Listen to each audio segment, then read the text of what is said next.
کیا کہا جا رہا ہے؟ ایمان والو اللہ سے ڈرو، تقوی اختیار کرو اور ہو جاؤ ساتھ سچے لوگوں کے۔ نے کہا نا جو ہمارے تائید کرتا ہے اس کو ہم کیا سمجھتے ہیں؟ اپنا دوست، اور جو ہماری اس مخالفت کرے تو اس سے کیا ہو جاتے ہیں ہم؟ نہیں، سچوں کا ساتھ ملنا چاہیے۔ پھر آگے دیکھیں، مکان لأہل المدینۃ من حولہم من الأعراب، نہ تھا مدینہ والوں کے لائق اور ان کے جو ان کے آس پاس تھے بدویوں میں سے، ان یتخلفوا عن رسول اللہ ولا یرغبوا، کہ وہ پیچھے رہ جائیں اللہ کے رسول سے اور نہ کہ وہ رغبت رکھیں بانفسہم، اپنی جانوں کی، ان نفسہ، آپ کی جان سے۔ کس کی جان سے؟ آپ صلی اللہ علیہ وسلم۔ آپ صلی اللہ علیہ وسلم کی جان سے زیادہ۔ یہاں بتایا جا رہا ہے ان کو زیبا نہ تھا، ان کو جائز نہ تھا، کن کو؟ صحابہ کو پیچھے، ہاں پیچھے رہنے والوں کو، کہ نہ اہل مدینہ کو یعنی مدینہ والوں کے لیے بھی، اور جو ان کے حولہم ارد گرد تھے جو بھی قبائل تھے، دیہاتی تھے، بدوی تھے، کہ وہ پیچھے رہ جائیں، کیونکہ یہ عام منادی تھی نا، سارے مدینہ کے لیے ضروری تھا کہ وہ نبی کریم صلی اللہ علیہ وسلم کا ساتھ دیں، اور آس پاس کے بھی مدینہ کے ارد گرد کے لوگوں کے لیے بھی ضروری تھا کہ اس جہاد میں شریک ہوں۔ اس لیے اللہ تعالیٰ ایک طرح کی زجر و توبیخ کر رہے ہیں، ڈانٹ رہے ہیں، کہ کہا کہ انہیں کیسے گوارا ہوا کہ آپ صلی اللہ علیہ وسلم، کہ آپ کو اور آپ کے ساتھیوں کو جنگ پہ بھجوا دیں اور خود وہ آرام کریں، یعنی اپنی ذات کا ایسا خیال کہ آپ صلی اللہ علیہ وسلم کی طرف سے بے پرواہ، یہ مومن کے شان نہیں ہے۔ ہم اس آیت کو یا اس حکم کو اپنے بارے میں کیسے لیں کہ ہمارے لیے بھی یہ زیبا نہیں ہے، ہمارے بھی یہ شان نہیں ہے، اگر ہم مومن ہیں، کہ ہم کیا کریں کہ آپ صلی اللہ علیہ وسلم کا مشن، آپ تو نہیں ہیں لیکن آپ کا مشن مکمل ہو چکا ہے کیا؟ کام ختم دین کا؟ نہیں نا، ساری دنیا کو ہدایت مل چکی ہے، تو پھر ہاں ہم جی رہے ہیں اپنی ذات میں، اپنے مصروفیات میں، اپنے مشاغل میں، ٹھیک ہے، ہم نکلتے ہیں اللہ کے دین کے لیے، تھکتے ہیں ہم اللہ کے دین کے لیے، یعنی جو کام آپ صلی اللہ علیہ وسلم نے کیا تھا اور وہ امت کو کرنا تھا، اس کام کے لیے ہمارے پاس کتنا وقت ہے؟ امت اپنی ذات کو عزیز رکھے ہوئے، اور تھک رہے ہیں ہم، لیکن اس کام کے لیے نہیں، دنیا کے لیے۔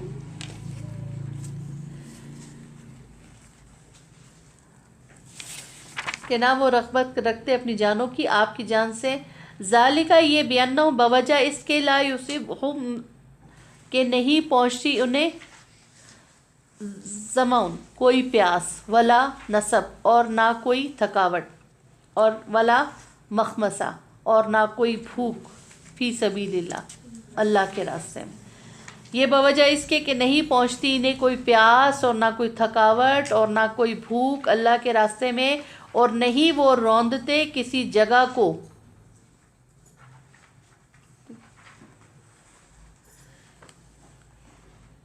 ولا یتعون عطیا یغیظ الکفار ولا ینالون من عدو نیلا، اور نہیں وہ حاصل کرتے دشمن پر کوئی کامیابی، نہ کسی جگہ کو روندتے ہیں جو غصہ دلائے کفار کو، نہیں وہ حاصل کرتے دشمن پر کوئی کامیابی، مگر یہ کہ لکھا جاتا ہے ان کے لیے ساتھ اس کے عمل نیک، بے شک اللہ نہیں وہ ضائع کرتا اجر، محسنین کا اجر وہ ضائع نہیں کرتا۔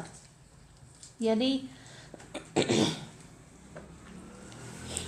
دشمن سے جو یعنی لیتے ہیں مال غنیمت یا انتقام، اور ان لوگوں کے لیے جہاد سے پیچھے رہنا، آپ صلی اللہ علیہ وسلم کا ساتھ دینا کیوں ضروری تھا؟ کہ اس کام میں چھوٹی چھوٹی قربانی بھی رائگاں نہیں جاتی، نقصان نہیں ہوتا. پیاس، تھکاوٹ، بھوک، سارے کاموں کے بدلے میں، یعنی وہ جو انہوں نے دشمن کے ساتھ جو انتقام کیا، وہ جو ان کے بدلے انہیں کچھ مال ملا، سارے کاموں پر ان کے لیے اس کے بدلے میں نیکیاں لکھی جا رہی ہیں.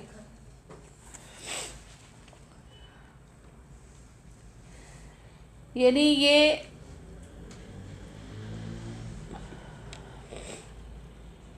پیچھے رہ جانا ان کے لیے نقصان کا باعث ہے، لیکن یہ ساری تھکاوٹیں اٹھانا، یہ ساری تکلیفیں، یہ رائگاں نہیں ہے، یہ ضائع نہیں گئی. اس کے بدلے میں کیا ملے گا؟ اجر، درجات ملیں گے، نیکیاں ملیں گی.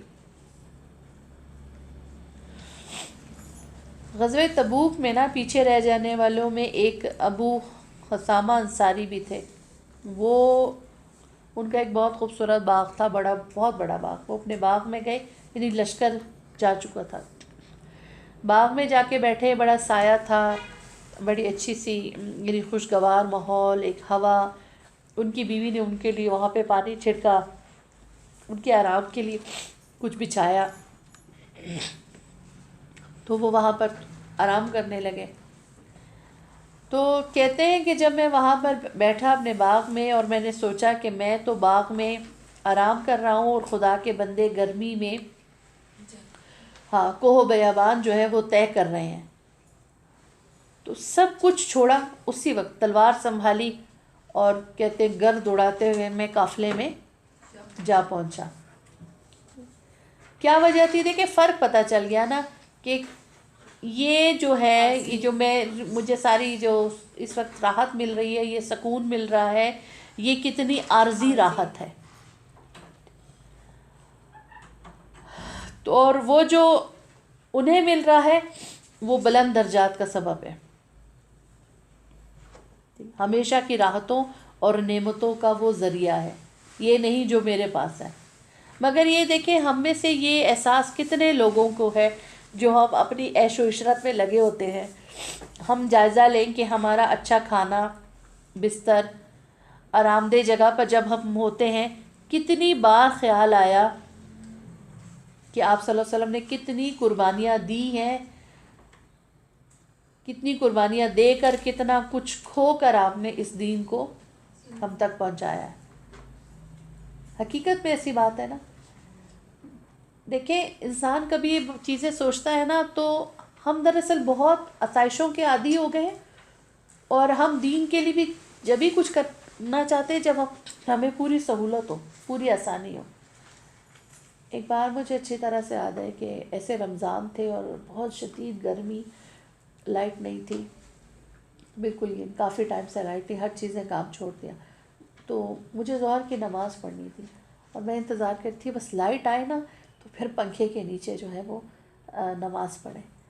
اب اسی وقت خود بھی جیسے ایک ندامت سی ہوئی میرے ذہن میں، ایسے جیسے اللہ تعالیٰ نے کوئی خیال ڈالا کہ آپ صلی اللہ علیہ وسلم کے دور میں بھی تو اتنی تپتی گرمی، اور ایسی جگہ جہاں کوئی بندوبست ہو، وہاں تو لائٹ اور یہ پنکھا اور ایسی کوئی سہولت نہیں ہے. انہوں نے تو اپنی عبادت میں کوئی تاخیر نہیں کی، کوئی آسانی کا انتظار نہیں کیا کہ اچھا ایسا ہو جائے تو پھر پڑھیں گے، ہم سے تو نہیں ایسے پڑھی جاتی اور ایسا نہیں ہوتا.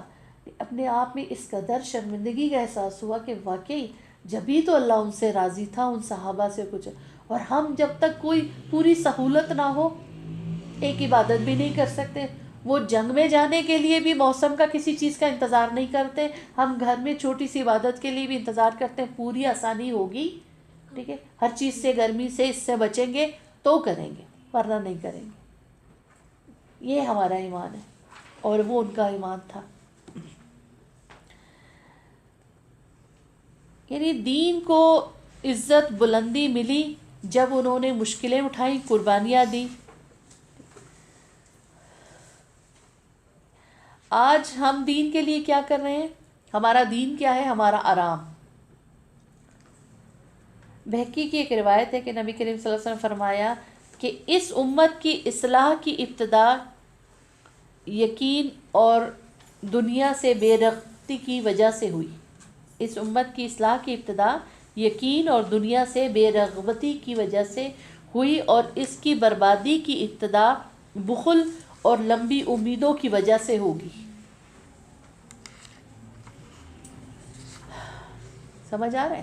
دیکھیے کعب بن، دوبارہ کہوں، اس امت کی اصلاح کی ابتدا یقین اور دنیا سے بے رغبتی کی وجہ سے ہوئی اور اس کی بربادی کی ابتدا بخل اور لمبی امیدوں کی وجہ سے ہوگی. کعب بن مالک کا جو معاملہ تھا نا وہ یقین والا تھا، اور ابو خثامہ دنیا سے بے رغبتی سب کچھ چھوڑ کر، رونق چھوڑ کر نکل گئے. بربادی کہاں سے؟ کہ دنیا کی نعمتوں اور خیر اپنی ذات تک رکھنا اور لمبے لمبے منصوبے. دیکھیں جب فرد نا یا افراد جب انجوائے کرتے ہیں نا تو قوم زوال کا شکار ہوتی، رسوا ہوتی ہیں جب یہ کردار ہو. یہ بڑی خوبصورت بات ہے.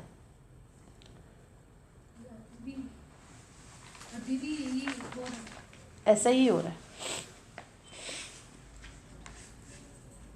لیکن دین اس چیز کا نام نہیں ہے کہ آپ نمازیں پڑھ لے، روزے رکھ لے. دین اس وقت تک مکمل نہیں ہوتا جب تک اللہ کے راستے میں آپ پیاس، تھکاوٹ، بھوک، یہ ساری چیزیں آپ کو لاحق نہ ہو.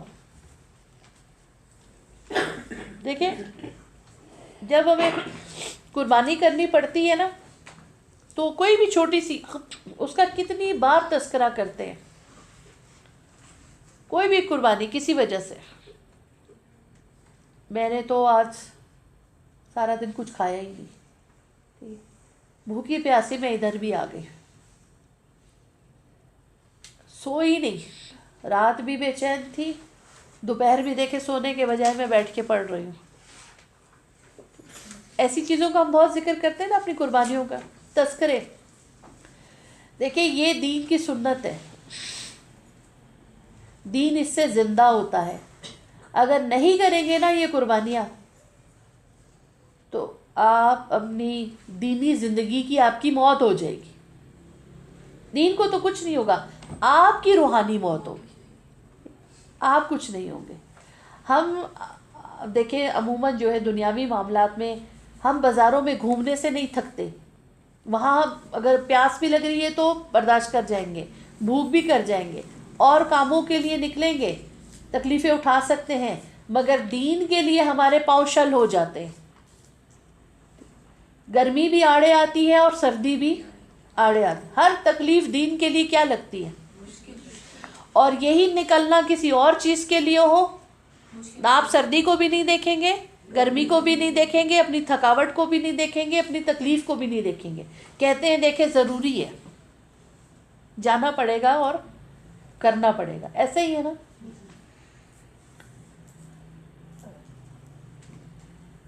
تو بھوک پیاس کے علاوہ جو اگلی چیز بتائی ہے نا کہ دین کے لیے نکلنا، یعنی کفار کے لیے کیا ہے کہ وہ دانت پیستے ہیں کہ جب اس شان سے نکلتے ہیں مومن یا مسلمان تو کفار کے دل جو ہے وہ کیا ہے؟ دل جلتے ہیں بہت زیادہ. یہ جو یہاں پہ آیت میں بات کی گئی نا اس کو دوبارہ دیکھیں نا. یہ بوجہ اس کے کہ نہیں پہنچتی کوئی پیاس اور نہ کوئی تھکاوٹ اور نہ کوئی بھوک اللہ کے راستے، وہ نہیں وہ رونتے کسی جگہ کو جو غصہ دلائے کفار کو، اور نہیں وہ حاصل کرتے دشمن پر کوئی کامیابی، مگر لکھا جاتا ہے ان کے لیے ساتھ اس کے نیک عمل، اور اللہ اجر کو ضائع نہیں کرتا. ہمارے یہاں بھی دیکھیں قوت کا مظاہرہ کرنے کے لیے جلسے ریلیاں ہوتی ہیں. ایک فریق دوسرے کو کیا دکھاتا ہے؟ اپنی قوت نا. اور جو قوت ایک دکھا رہا ہوتا ہے اور دوسرا جس پہ قوت کا مظاہرہ ہو رہا ہوتا ہے وہ جل رہا ہوتا ہے. یہی معاملہ ہوتا ہے نا. ہم آپس میں ایک دوسرے کو جلا رہے ہیں لیکن کفار کو نہیں. کفار جب سنتے تھے گھوڑوں کی یعنی وہ ٹاپ تو ان کے دلوں پر جا لگتی تھی. تو یہ کہا کہ جو کچھ وہ دشمن سے لیتے ہیں یعنی انتقام یا مال، یہ سب بھی اجر اور ثواب کا باعث ہے. اس لیے یہاں پہ محسنین کا ذکر کیا. محسنین ہی ایسی قربانی دے سکتے ہیں. کیسی؟ بھوک کی، پیاس کی، تھکاوٹ کی، اور دشمنوں کے ساتھ اس قسم کے معاملے کی. خود کو رکھیں ہم کہاں ہیں ہم.